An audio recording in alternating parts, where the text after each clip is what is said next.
Chers amis, en espérant que vous allez pour le mieux, pour ma part, je dois faire beaucoup d'efforts pour me remotiver à cause de tous les problèmes qui me tombent dessus. Donc je vous demanderai d'être indulgent et je prends sur moi et je vais essayer de faire au mieux. Parce que cette vidéo, comme pour toutes les autres, je pense qu'elles sont importantes compte tenu de la situation où nous sommes rendus.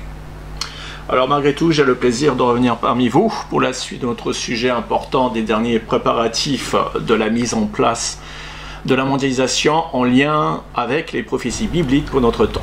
Pour entrevoir l'importance de la mondialisation sur le plan eschatologique, il est impératif de comprendre au préalable les différentes dispensations depuis la création jusqu'à son aboutissement final du plan divin pour l'humanité.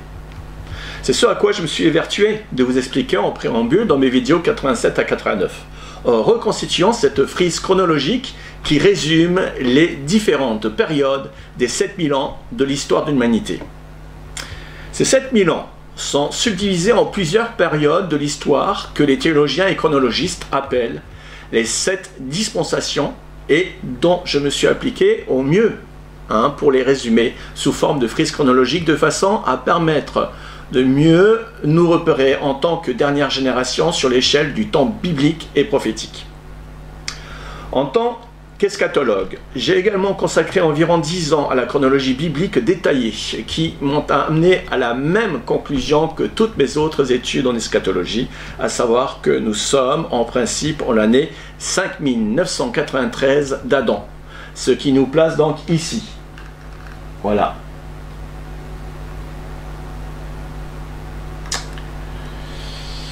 En toute fin de 5e dispensation. Cette date, cet endroit où nous sommes placés sur la chronologie, n'est pas sans signification dans l'histoire de l'humanité et non sans conséquence pour notre génération.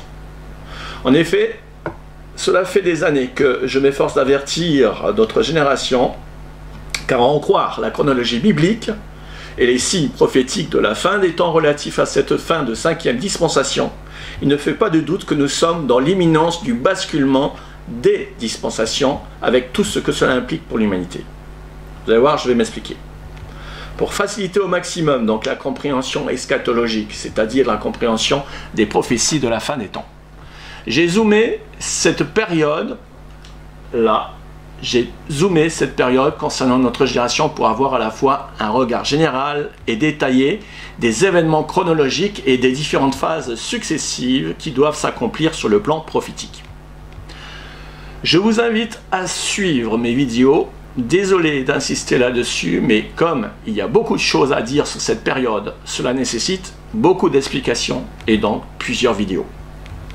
La chronologie globale des 7 dispensations nous laisse entrevoir que nous sommes ici, arrivés ici, en toute fin de la 5e dispensation. Je le dis et le redis, parce que nous allons voir les autres,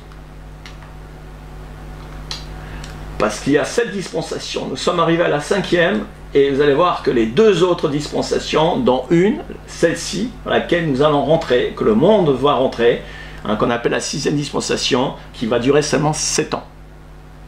Et c'est une dispensation qui comprend beaucoup d'événements prophétiques.